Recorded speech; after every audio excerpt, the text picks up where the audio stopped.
for the first time, super on time. For the first time, we're actually on time. Hey guys, how you doing? Let me just change the layout. Hey Sanya, hey Clara. Hi. How you doing, ladies? It feels like a long time. I know, right? Well, summer I'm really close to the screen for some reason. But you look lovely. We like seeing you as close as possible. We're having apart from Jess, who's missing, it's like a little apartment reunion. Yes. A Liverpool apartment. I can't believe we left there, 5 weeks ago now. It actually feels a little bit longer, which is odd. Yeah. Yeah. Still a lot of things to process about that Eurovision, and I don't know, a lot of good memories. I know. Well, actually, if you want to process some of the Eurovision 2023, go and check out our Spotify, because we just uploaded the latest episode of the Eurovoxx podcast. And of course, we're talking about Eurovision 2023, and you can join Shanacy and Harry on that one and get their thoughts. And let's go to the live chat. We've got Lee Fern. A little bird told me it's your birthday today. Happy birthday! Happy birthday. I feel like we need to ruin your birthday by singing it to you. Once go, happy birthday to you. Birthday to you. Birthday to you, Fern. Happy birthday to you. So you're a cusp between Gemini and Cancer. Wow. Yeah. What are you, Lee Fern? Are you a Gemini? Is it Gemini today? The thing is, today I think is when the season when the zodiac changes. So I think he's in the cusp of Gemini and Cancer. Okay. So I think he either gets to choose or he lives a double life. Well, let us know what you are, Lee. What have you chosen? And yes, 2 live streams in 3 days. You are being spoiled rotten. We've got Rye Bailey. Hello to you. You got 2 weeks off work. Hope it stays sunny. Nice. I'm just going to comment on the sun at the moment, because I look a little bit shiny. I am really, really suffering. It's so humid here. I love the sun. I love the hot weather, but the humidity I can never handle, because my hair goes curly. And as you can see, mine. I'm really suffering at the moment. We've got ESC Harmon. Hello to you. We've got Beckett Fitz in the live. Hello to you. We've got ESC Manga. Lee Fern, you're saying you can't believe Eurovision was 5 weeks ago. It's gone really quickly for you. We've got Peter Hajduk. I hope I said that right. Who had the idea to have two streams in 1 week? I don't know. No. I don't know which year that was. Beckett Fitz, I can see you commenting about Taylor Swift. We will be talking about Taylor Swift. We've got Alexander Pagels. Hello to you. I met you in Amsterdam. It was lovely to meet you. And you're on your way to Budapest. Ooh, wow. That's cool. Have you been there before? If you haven't, I absolutely love Budapest. And I always say to people and girls, take note, if you want a romantic break, then Budapest is a fantastic city for a bit of romance, I think. Maybe that's why Alexander Pagels is heading there, eh? Yeah, I actually have a restaurant recommendation, and it's quite maybe Eurovision related, because the restaurant that I went in Budapest was called Traktor. Lee Fern, just confirming, sometimes a Gemini and sometimes a Cancer. I'm a Cancer, and I have obviously all of the Cancer traits: witty, handsome, smell good. And I'm a Gemini, so I have all of the double-faced greatness. Me too. 2 great star signs. Hey Yashi, happy summer solstice. Is that today? Yes, it is today. Oh, happy summer solstice. We've got Twonk in the live as well. Hello to you, Twonk. Hi. And Lee Fern, you see yourself as a Gemini. Okay, fantastic. Well, girls, the first thing I'm going to talk about is, because it is big news at the moment, and it's nothing to do with Eurovision, but it's been captivating me over the past few days, and it is this search for this kind of sub down by the Titanic. Have you girls seen the news on this? Yes. Wow. That's so tense, man, because they're saying like it's until they've really got until 40 hours, I heard. Oh, well, we've got fingers crossed. It's like an unimaginable scenario, but really hope that the submarine can be found. But the other news we have to talk about is the host city, because that's all that's going to be on everyone's minds over the coming week. We want to know, of course, where we're going to be heading in Sweden next year, and we have kind of some confirmed bids. I think from 4 cities, if I'm correct. So Stockholm, which many people will say is the obvious choice. We've got Gothenburg. Gothenburg. Sanya, you say this so much better than me. So Gothenburg. Yes, and we've got Malmö, and then we have the other one, which I'm going to have to read because it's so hard for me to pronounce. And it is we have a bid from Onskuldsvik, which I hope they either find a better way to pronounce that, or like we managed to find a nickname for that is European friendly for people like me and us. And news that you girls told me about today, actually, that part of the Stockholm bid actually centres around them, or it's been reported in the media that centres around them building a temporary arena to host Eurovision. And Sanya, you were telling me before that they're then looking to move that to other places to host other events. Yeah, I've heard that they're going for it to be like sustainable, and they want to be able to move it somewhere else when the show is done. But I'm not sure if that really is sustainable, because that's really a lot of money for the arena, and we know that in Sweden we have lots of venues big enough for Eurovision. So I'm not that sure about that idea. Maybe, I don't know. Yeah, and I have to be honest, I'm not really too keen on that either. I think the last time a venue was kind of purpose built for Eurovision was Azerbaijan, when they built the Crystal Arena in Baku, and obviously in Copenhagen as well. They kind of converted the was it like a big shipyard building into an arena, but I'm not sure how sustainable building a new arena is when there is already arenas. And I'm sure when it comes to an event like Eurovision, they will be able to find an arena that has availability. They have enough large arenas to be able to host Eurovision. Clara, how are you on this idea of this kind of temporary arena? Yeah, I don't really know. Like, to a certain degree, I trust the Swedish because they are very advanced in renovation systems, and they do care about the environment. They're very environmentally friendly. You know, Greta Thunberg is from Sweden, and like their whole education system is around sustainability. But at the same time, you do make a good point, because even if something is sustainable, why build something when there's something already existing? It doesn't matter how sustainable the plan is, it's still going to cost resources to make something out of it. So yeah, it's still electricity, it's still power, it's still, there's lots involved. So I don't know. We have to say hello to Eurovibes by Maria. Hola, guapa. Our Polish baby. Who's saying that Taylor Swift has made a drama in Eurovision bubble. So those of you that are wondering why Taylor Swift is coming up in our live chat, Sanya, why is Taylor Swift coming up? Why is she causing drama this week in Eurovision land? Yeah, she booked nothing else but Friends Arena for her the Eras tour. Yeah, and so it means basically that that Friends Arena is off because we need, 3 or 4 weeks in advance for rehearsals and for the stage to be set up. And I think they need like a week to how do you say, not build, but to put the stage together. Put the stage together. Off. I mean, put the stage not together, but to dismantle it.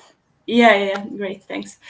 So yeah, this is definitely off, but I'm not sure if about the dates, because many people will come to Stockholm for Taylor Swift's concert, and I'm not sure if they have enough accommodation, because I don't know how many tickets will be sold for her show, but the capacity of that arena is like 65,000 of people. So I'm not sure, even if Eurovision is held in another arena, I think that date is definitely off. But maybe, I don't know, maybe on the 11th, or I don't know if that's even Saturday, but someone help.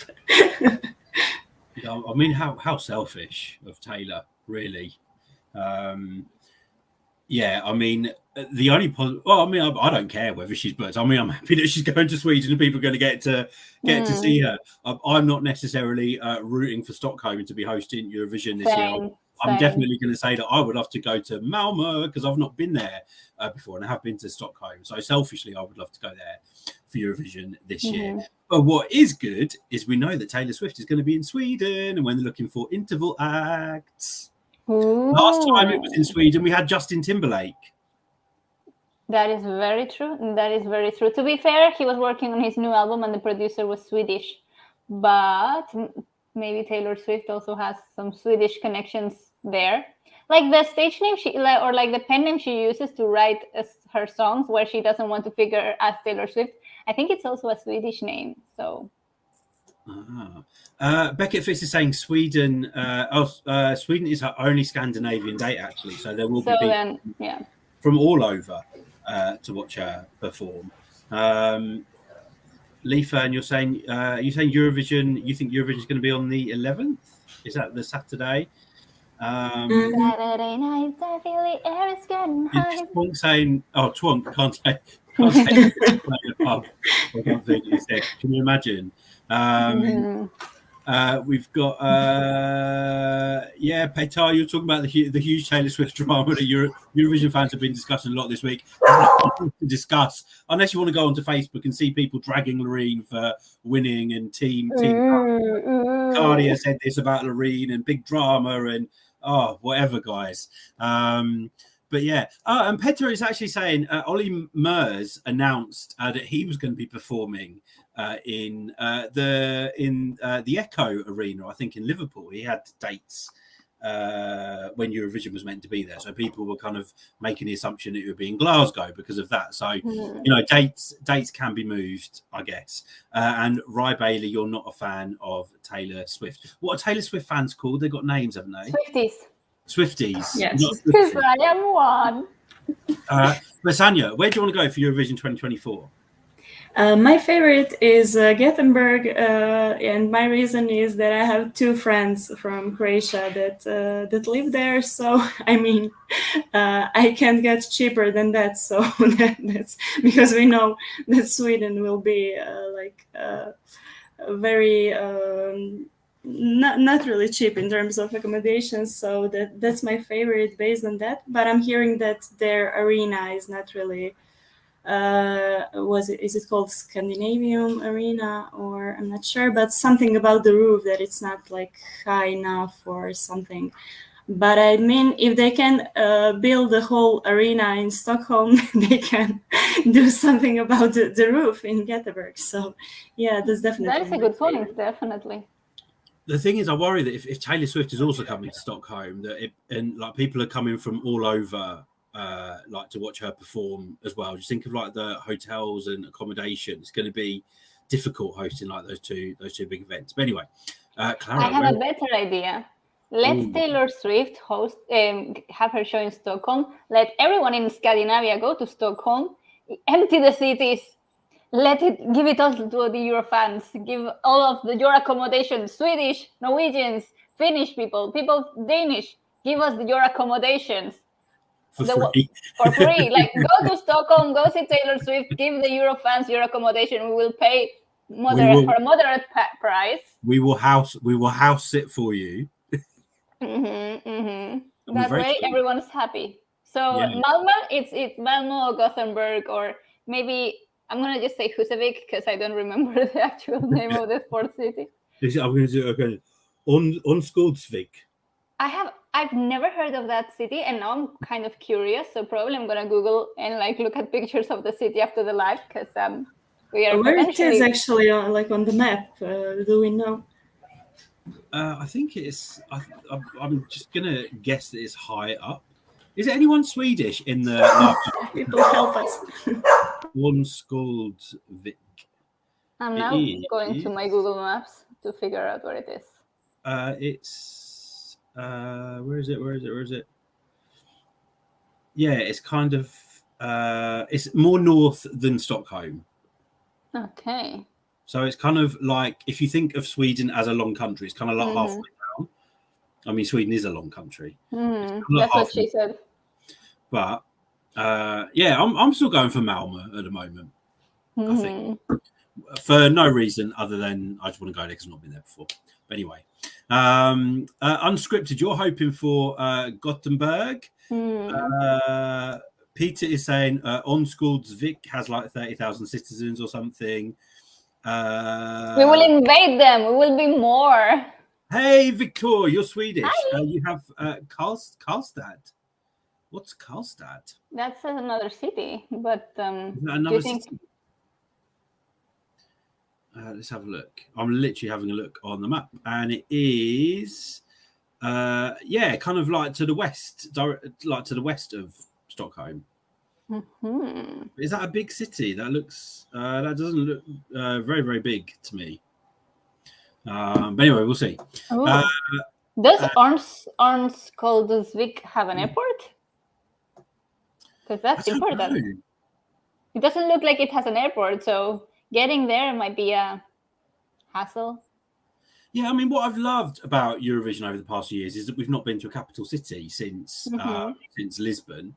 And I think that's actually been one important because it shows that it can be held in other cities. It doesn't always have to be the capital. But it's also nice that countries are choosing other cities to take the contest to, rather than kind of the obvious choice that people will always expect. And we've got to discover other cities that we wouldn't normally get to discover otherwise. Because, you know, we only travel for Eurovision, really. That's all we have time to travel for. I'm looking at pictures of what's the name of this very difficult place to pronounce, of Onskuldsvik. Guys, we seriously need to find a better name for this city. It looks pretty, right? It looks super pretty. It's very cute and small, but it looks homey. Yeah, we like homey. Yeah, it kind of reminds me to the Finnish city or area of Kuusamo. So that's cool. Anyway, I'm going to go to Yashi, who wants to know, what are our thoughts on the proposed shortening of the show? So Liverpool, I believe, was the longest ever Eurovision so far. I have a little chart, actually, that I saw someone post on Facebook. So before Liverpool, Tel Aviv was the longest contest at 4 minutes and 11, and now been surpassed by Liverpool, which was almost 4 minutes 14 hours seconds. Yeah, 4 hours 14 minutes. Sorry, give or take a couple of seconds. So yeah, I remember long gone are the days where it used to start at 8 in the UK and finish at 11, like thereabouts, and you know you're up for 3 hours and that was it. Like you have to be in it for the long haul these days. But it seems like a long time now for a show. I think we're settled on it being 4 hours. What are the proposals? I think what I've heard is like the flag parade should be cut down, and then that maybe we don't need like so many run-throughs, not run-throughs, but like recaps of the show, and that the voting sequences must be cut short. I will, however, maybe point out that because it was a combination of organization between Ukraine and the United Kingdom, maybe the interval act was longer than usual because they needed to give Ukraine that space to express themselves as a country. So if it wouldn't have been this case where Ukraine needed its proper space, I guess maybe the interval act would have been shorter, or there wouldn't have been so many sketches or like other television bits that were not intrinsically part of the live show. Sanya, what do you think? Yeah, I mean, I for sure don't mind it being 4 hours long. But I have to admit that it was easier to watch Eurovision this year from the UK than usually from Croatia because of the time zone. But I don't know. Maybe if they do that like changes, maybe it gets the more like dynamics, because I think younger generations. I don't know. I've read recently that. Eurovision fan is like 36 years old, like in average. So maybe if they want younger generations to watch Eurovision more, maybe the shortening will happen, because we know younger generations and TikTok and attention span and everything. So maybe it helps attract them to watch Eurovision. Yeah, I mean the voting sequence is quite long, especially when it comes to kind of the jury points, and they've done lots to cut that down over the years. If you remember when the semi-finals first started, we had to, I think we still went through kind of 1 to 12 points with like 37 countries, and that was a long ass voting sequence. But then we didn't have the kind of separate televotes at that time to add in. And one thing about kind of the jury points is the spokespeople, and I have my favorites. One of whom is Andriy from Albania, who's literally like the kindest, most professional spokesperson to watch, and I always kind of feel safe when I see him come up on screen. But some of them, like their 15 minutes of, or their 15 seconds of fame, and they drag it out for 30 seconds. So that can drag on sometimes. And maybe, and I know they've now got it down to just giving the 12, but maybe there's some way that they can cut that down somewhat. For me, it should be cut down is the suspense moment from where the TV host announces, and you get doom, doom, doom, doom, doom, doom, silence, silence, silence, silence. Sometimes when it comes to the winner and the runner-up, they take too long. They leave too much suspense, and that can actually be cut shorter for everyone's mental health and anxiety. Not that we ever get nervous at Eurovision at all. We've got some we've got unscripted. Says you feel like the spokespeople speak way too long, like you're focusing on who gives the 12, not what the person thinks. This might be a good idea, actually. Twonk says anyone who scores less than 50 points or a certain amount of points should just get them automatically, so no need to announce them. And actually, that would be nice, because then cameras will not just focus on Germany. You get, I'm sorry, 0 points. And then you get the reaction of the countries that didn't score a good position amount of points. So maybe or catch Australians eating something while getting their points. They could just do it as an automatic, like on-screen visual, so they can still maybe do it in reverse order, but without having to have the kind of cut-ins in between with the announcements. It could just be the scoreboard. It can still do it in order from least televotes up to maybe say number 11, and then they can do the announcement of the top 10 televote scores. Maybe, I don't know. That's a good idea, Twonk. Yeah, Twonk. Is there any way you can get into the committee, Eurovision committee? We've got Karel. Hello to you. You have a fear of SVT doing some terrible things like in Mello, like letting the televote lines open during and or after jury votes. We did have that in Eurovision at one point, I think, for a couple of years. But that was because we had a jury and it was 50-50 on everything. So it didn't really matter because the jury was going to...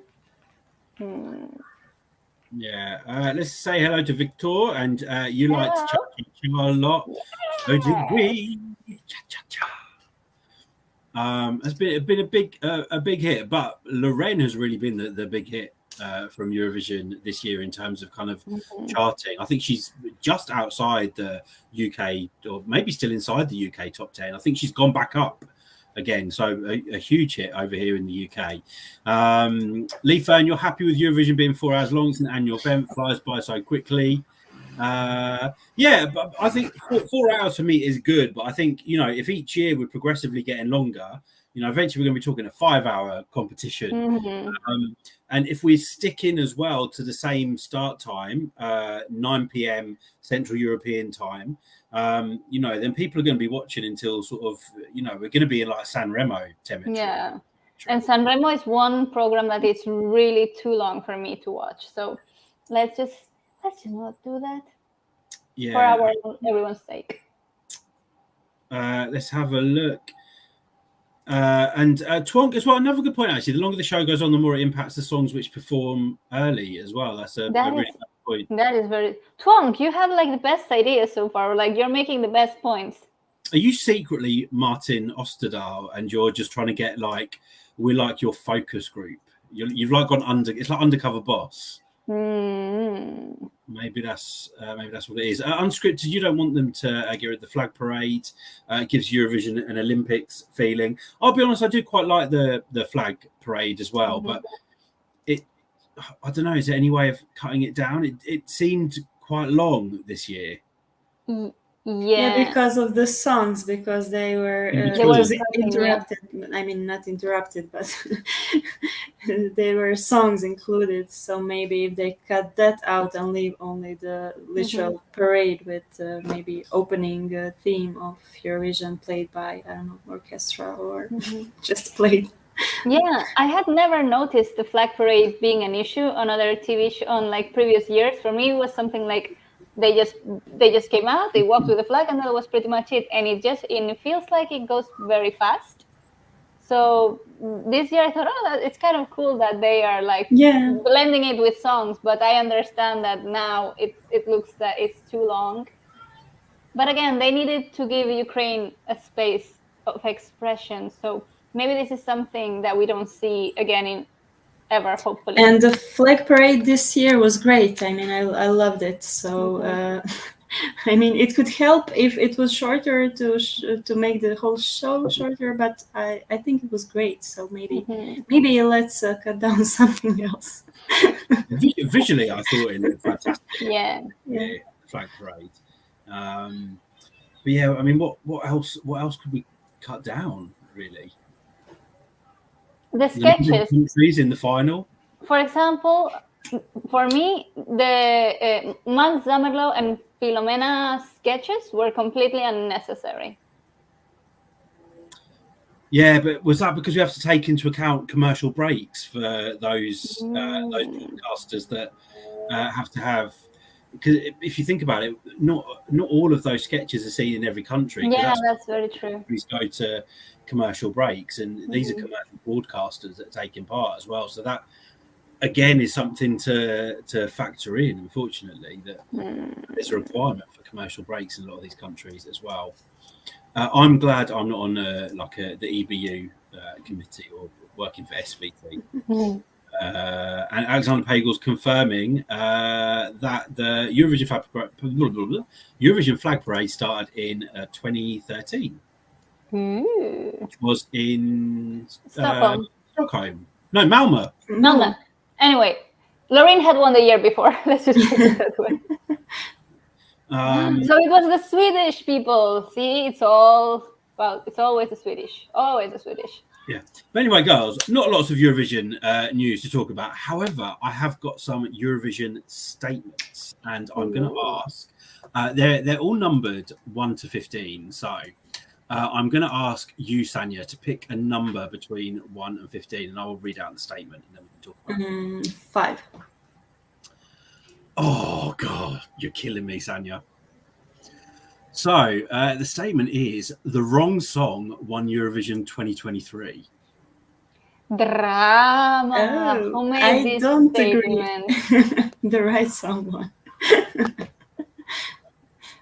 So do we need to discuss the statement or? Okay. So I know many people wanted Karja to win, but if you ask me, LOREEN had like every element of a winning song. I mean, she's talented, she has charisma, her vocals are great, staging was great. What else? It's like that Lady Gaga meme, it was extraordinary. So I think that she had like all the checks, like in quality terms. If I had to like score for every aspect of a song, she covered the most of ticks. So yeah. I am going to say that this statement, I'm going to agree with this statement because, yes, I agree with what you said. LOREEN was pure perfection, but perfection comes, it translates as cold. We don't get that fire inside. It's like when you go to a museum and you see a Caravaggio painting. You admire it, it's there, it's in the right platform, but you're not going to take it home. You're not going to look at it. You don't want to hang it in your kitchen. You maybe want the raw Van Gogh, which is like somehow like there's expression and emotion and feeling, and maybe this brushstroke is a little bit off balance, but you know, it's what makes you think and makes you want to look at it again. So this is my feeling about Karia and LOREEN. Yeah, it's for me. It's not about personal choice. If I had my personal choice, I would have loved to have seen Karia win, because for me, he's just been one of the cutest performers. He was so hardworking, and it was just, you know, it kind of like set the whole community alight. But it was really interesting for me to watch the fandom change from kind of when LOREEN was in Melfest, and everyone's saying this has to win, this is going to win Eurovision. She wins, and there was so much hype, and everyone's like, yes, this is the winner, nothing's going to beat her. And watching that change kind of over the next couple of months to then a lot of people like really dragging LOREEN for no other reason than the fact it was, I believe that it was Sweden that she'd won before, that it was a, you know, it wasn't a song hugely different to Euphoria. It was nothing kind of out of the box. It was really interesting to watch that shift. But ultimately, for me, Tattoo has proven itself to be the big hit after Eurovision, and the song with staying power. You know, like I mentioned the UK charts before, it's still in the UK top 10, and that's unheard of when it comes to Eurovision songs. All of the others, including Karia, have dropped out of the UK top 100 a couple of weeks ago. So there's different ways to look at it, but you know, it won by the rules. Yes, it didn't win the televote, but it won the jury vote. So I'm going to say that I disagree with the statement now that the wrong song won Eurovision. But the statement I will agree with, that the song that I wanted to win Eurovision didn't win Eurovision, and that would have been well, after Voyager, who I'd have loved, it would have been Karia. So yeah, but you know, we've all taken Karia to our hearts. He's always going to be a legend, and you know, I hope they wheel him out at every Eurovision event going forward, because he's just like so cute. I want to carry a little Karia around on my, you know, on my shoulder, just to like make me feel good about myself and make me feel happy. So there you go, guys, in the live chat. Let us know what you think of whether you agree with that statement or not. Right, Clara, your turn to pick a number between 1 and 15. 10. You girls are picking like the good ones. Okay, and this is probably right for you. Germany deserved last place at Eurovision 2023. No, it did not. It did not. And I really like the song. Maybe some lyrics could have been worked on, but it did not deserve the position that it got. I actually have been following Lord of the Lost after Eurovision, and I find their music quite interesting, and their visuals are even more interesting than the music itself, in my opinion. But I think they really did not deserve that last position. However, I said this before and I will say it again, there was a mismatch between the lyrics and the music, because the way Europe and in Eurovision portrays happiness, like I'm so happy, we're so happy we could die. Yeah, if there was no sarcasm, they really meant they were happy, but that didn't sound as a happy song. Like you wouldn't, in a Eurovision stage, happiness doesn't sound like that. That sound is not the sound of happiness. And in different cultures, that is also not the sound of happiness. So you can maybe have a Metal Fest song and Blood and Glitter come on, and that be like the happiest song, but it's not on Eurovision. On Eurovision stage, that's not the happiest song. Yeah, I mean, I always said about Germany, I loved the vibe of the song and their performance and the style of the song. The melody just never really did anything for me. It sounded a bit dated. Whether it should have come last, I think the performance alone should have given it a better position, but I still don't think it would have been, or it should have been, that much higher, personally. But I will never say whether someone should have. I will never say a country should have come last. So, but I think there's probably another couple, maybe in there. I'm not going to say who, but that should have maybe done a little worse than Germany. And for me, it's really sad when you look at the past year. I swear Germany have come last like four times. What are they going to do this year? Yeah, I didn't expect them to finish last, knowing they tour with Iron Maiden, is it? And I thought that they have, I mean, I know they do have a huge fan base, actually, but maybe the problem is that their fan base doesn't watch Eurovision. I'm not sure, because metal fans, I'm not sure if how Eurovision people reacted to that sound, and maybe they clashed, sorry Clara, with Australia and fought for votes. Actually, I have an anecdote that illustrates that. Last week I climbed in the climbing gym, and a guy came and he was wearing a Lord of the Lost t-shirt, and I was like, oh my god.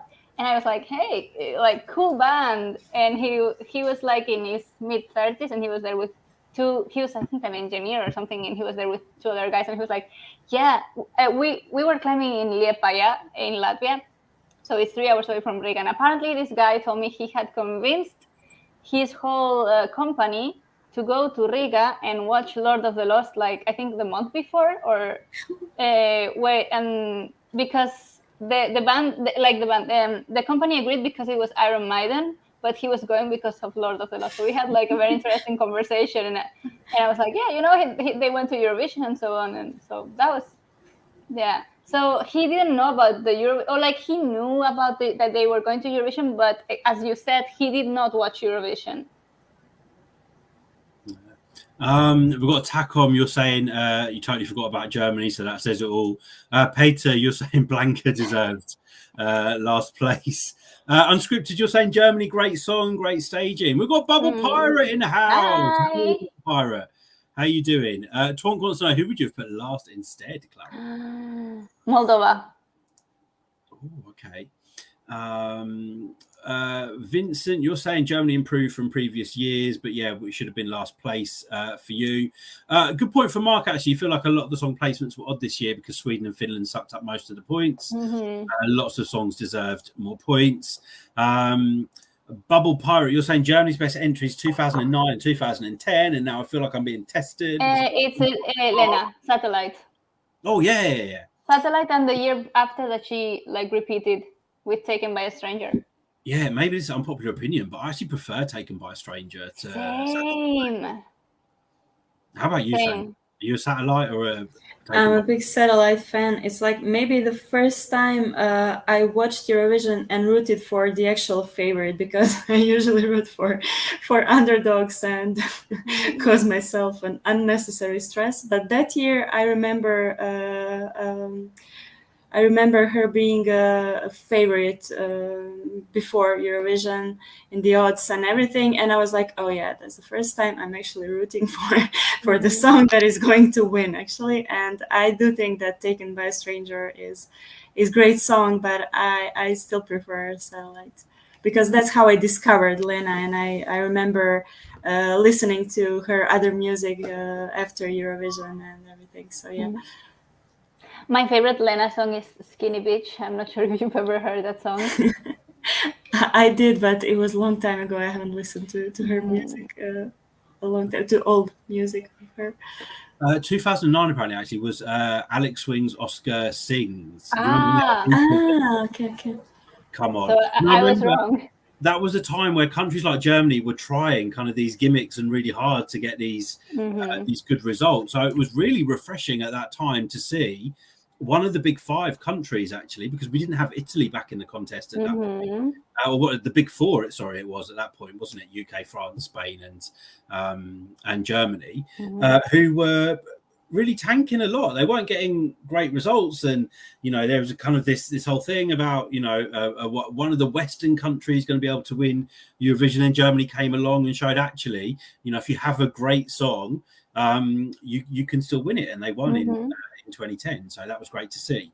We will go to another one, another of our statements, but Clara, who would you love to see representing Spain in Eurovision 2024?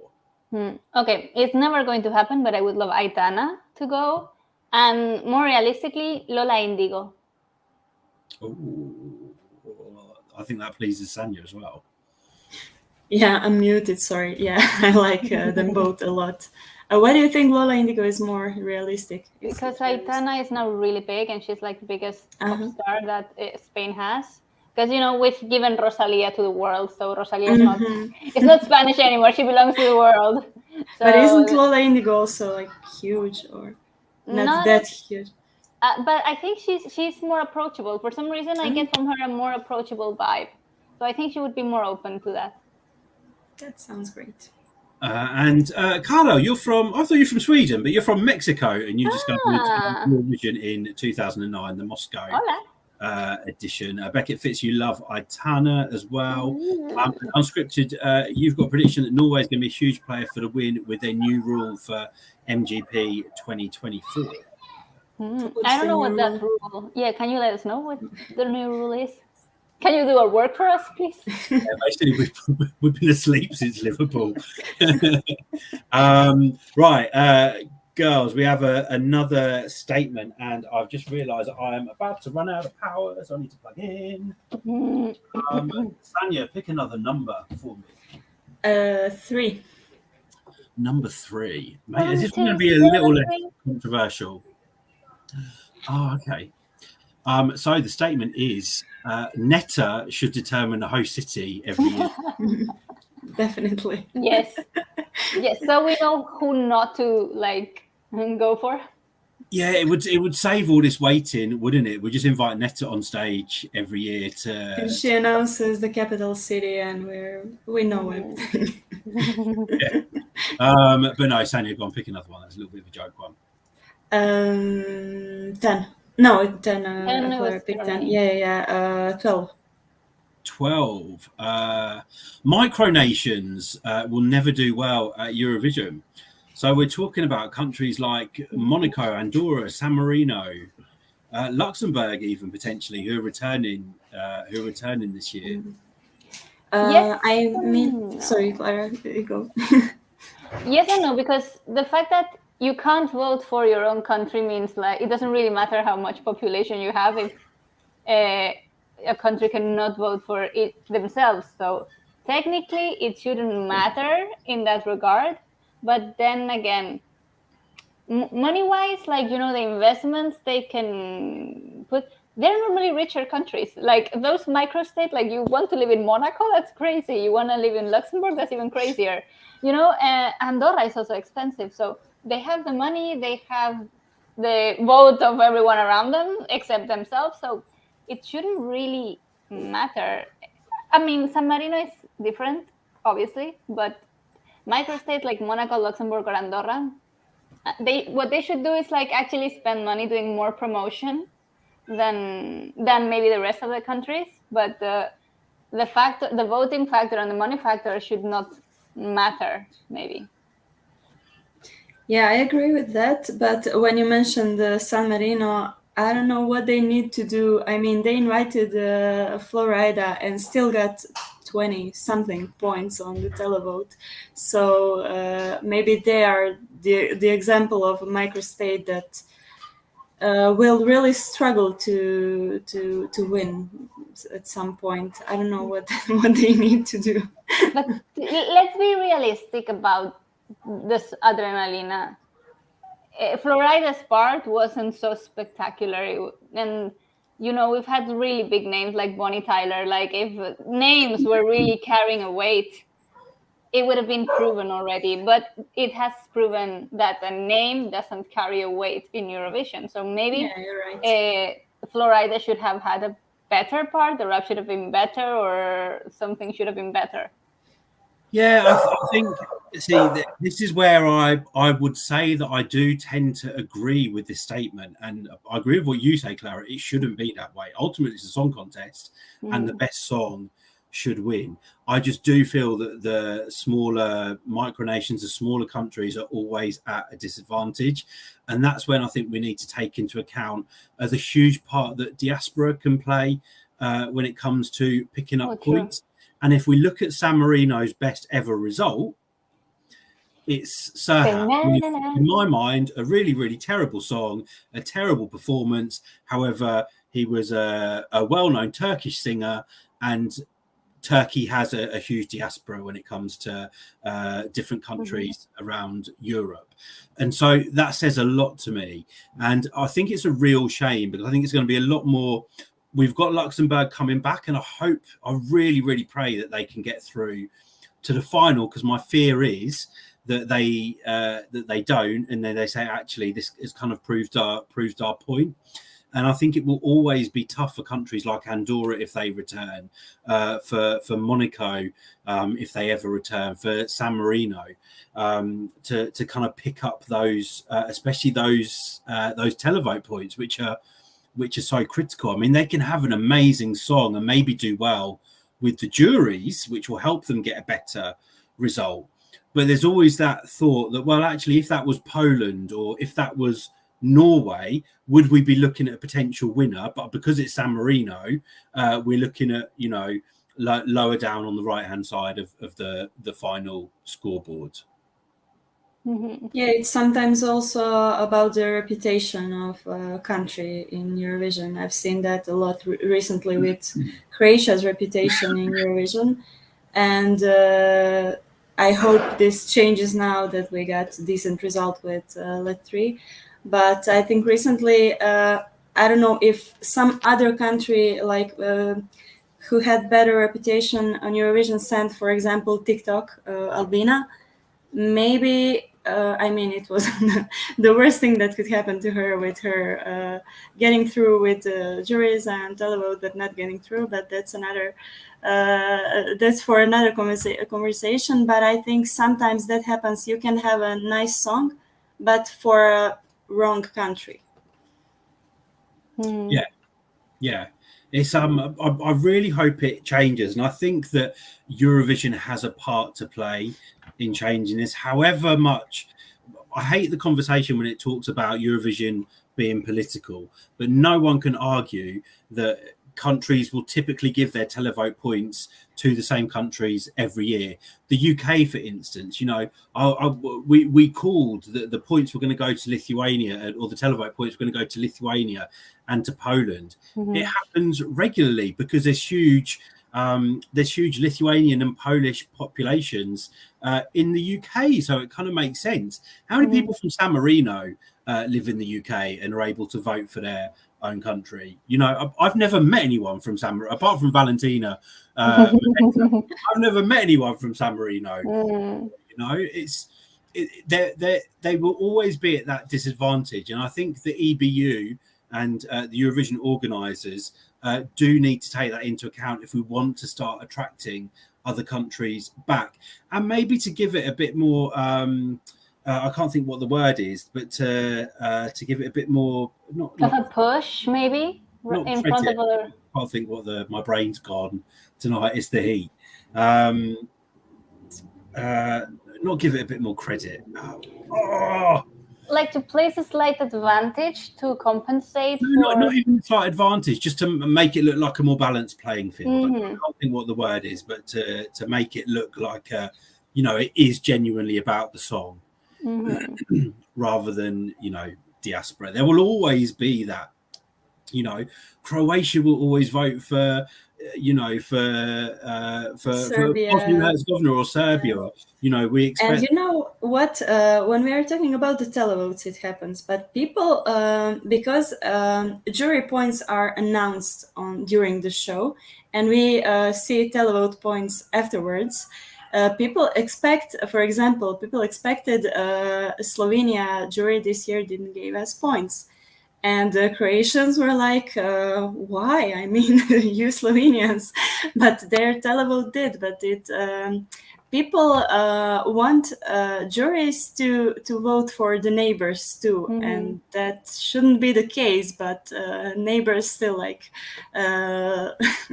give you a side eye, like if you don't do it. So yeah, it's also a problem. It was like even with was it the Greece that didn't give Cyprus 12 points this year? I think in the juries. Yes. They give them like 8 points or something, or maybe I can't remember. I mean, it's the juries. That's why we have juries. Yeah, to bring a balance between neighbor voting. Right, Clara, I'm going to ask you to pick one more number, and then I think we will have to call it a day. We're nearly an hour. We've been nearly an hour talking about no news, which is a good show, I think. We're good at our job. We can stay. Number 7. Number 7. Oh, live backing vocals rule should be brought back for 2024. Yes. It's a song contest, so you should be able to sing. Sanya. No discussion here. I'll just agree. I'm going to say no. Ooh. Because I just think the way music has progressed, the first time this became an issue, I think, was really with was it with Joust in 2017, where they had some vocal noises or something, and there was a discussion about whether they would be able to use it. But I just think in terms of making Eurovision is such a huge show to perform, and I think you're able to cut down on the number of performers that you would require. So if every country came with 5 live backing vocalists, then you're really maxing out the number of performers that you would have either on stage or just off stage. So I think there's a potential for saving some money, especially for maybe some of the countries that don't have such a big budget as well. I also think it's an easier show to put on where you don't have to feature backing vocalists on stage as well. But I just think the way music is kind of evolving, and this is what I've loved to see at Eurovision, how the music has evolved and become a lot more current, and in some cases a lot more adventurous. And I sometimes think it's very difficult to do that when all of the vocals have to be live. Maybe there's a particular balance that has to be struck. But what I wouldn't want to see is maybe some of these vocal, I don't know what you call it, vocal noises, or I don't know what you call it. But you just the synthesizers would be impossible to perform live, but can really add to a song. So I'm gonna say no, they shouldn't be brought back. For me, the fear is that it eventually ends up being like a karaoke. Like, you have a track playing, and then you have like you're on stage with your friends singing. And what I would not want is the artistry to be gone. And I think some of the songs, like for example, Monica Linkite, the key part of her song also was her harmonizing with the backing vocalist. So I do agree that maybe there should be like a balance strike. Yeah, because you made really good points. You made really good points about how music is evolving. Yeah, when you mentioned a number of people included, if we cut the backing vocals, what I would love to see is more people on stage, more than 6 people on stage, because that could also bring like a bigger shows.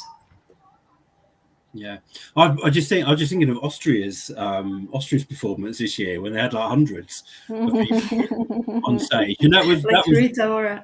It was really clever though, wasn't it? And yeah, I would never want like the whole Monica Linkita type of performance to go. But I also get what you say about the fear about it becoming a karaoke competition. I think lead vocals should always be live. And I think that there should be some kind of criteria that each country has to meet in terms of being able to demonstrate that those lead vocals are going to be live, and that they're not. There's not parts of the song where they're miming over a backing vocal, for instance. So yeah, I think it's about striking the right balance. And BMAC, you're saying. Do we know what the rankings are based on YouTube views? So is this Clara does. I think he means that can you tell who is going to win based on like how many views they have on YouTube? It helps. It's never 100% accurate. For example, with Armenia last year and Rosalind, but normally it can help. Yeah, but for me again, it goes back to I think there's a huge Armenian diaspora around the world. You know, Italy will always have huge views on their videos. One, because it's gone through San Remo, which is one of the biggest events in Italy every year. And again, Italians all over the world, you know, will be watching that video. So yeah and no, I guess. I don't know. Yeah. Maybe like if the favorite matches, if the favorite on the betting sites match with the most viewed or like with like a amount of viewership, then yes, it's most likely, it's more certain. Anyway, girls, we're nearly an hour in. Like I said, we've talked about no news for 55 minutes, which has gone really fast. Actually, I'm literally turning into a wet mess. I feel like I need to go and stand in front of a fan now for 10 minutes. What fan? A Eurovision fan? I think there's a few in this live chat. Find the right Eurovision fan. I'm happy to stand in front of them. But yeah, girls, let's wrap it up there. Thank you so much. Guys, thank you so much for joining us. And Lee Fern, happy birthday. Go and have a drink. Happy birthday. Happy birthday. Thank you for spending it with us for the past hour. But I think you need to go and have a proper celebration now. And we wish you fantastic celebration. And guys, yeah, we will see you for the next one. Enjoy your evenings. Keep streaming Eurovision 2023 artists because they need the support. And yeah, we will see you soon. Bye. Bye.